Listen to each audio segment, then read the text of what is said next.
Wrapper വേടനെതിരായ ലൈംഗികാരോപണത്തിനു പിന്നിൽ ഗൂഢാലോചനയില്ലെന്ന് police. ഗൂഢാലോചന സംബന്ധിച്ച തെളിവുകളില്ല. തൃക്കാക്കര ACPയുടെ അന്വേഷണത്തിലാണ് കണ്ടെത്തൽ.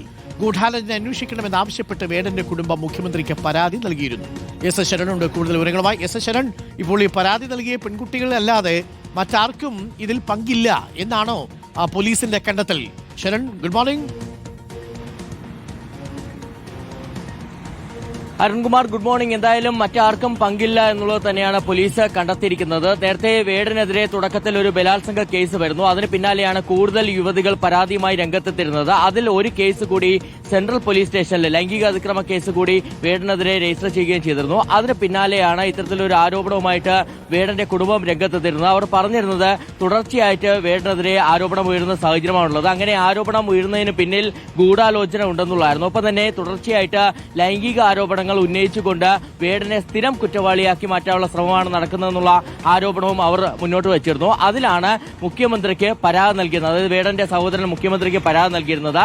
ഇതിൽ കൊച്ചി സിറ്റി പോലീസ് കമ്മീഷണർ അന്വേഷിച്ച് റിപ്പോർട്ട് നൽകാൻ തൃക്കാക്കര ACPയോട് നിർദ്ദേശിച്ചിരുന്നു. തൃക്കാക്കര ACPയുടെ നേതൃത്വത്തിലുള്ള സംഘമാണ് അന്വേഷിച്ചത്. അതിൽ പ്രധാനമായും മറ്റൊരു കേസായിട്ട് രജിസ്റ്റർ ചെയ്യാതെ ഈ ബലാത്സംഗ കേസിനൊപ്പം തന്നെയാണ് അന്വേഷിച്ചത്. അങ്ങനെ അന്വേഷിച്ചതിന് പിന്നാലെയാണ് ഈ ആരോപണങ്ങൾക്ക് പിന്നിൽ ഗൂഢാലോചന ഇല്ല എന്നുള്ള കണ്ടെത്തലിലേക്ക് എത്തിച്ചേർന്നിരിക്കുന്നത്. നേരത്തെ വേടന്റെ സഹോദരൻ അടക്കമുള്ള ആളുകളുടെ മൊഴി തൃക്കാക്കര ACP രേഖപ്പെടുത്തിയിരുന്നു. വേടന്റെ കുടുംബത്തിന്റെ ആരോപണം തള്ളുകയാണ്. അങ്ങനൊരു പരാതിയിൽ ഗൂഢാലോചന കണ്ടെത്താൻ പോലീസിന് സാധിച്ചിട്ടില്ല.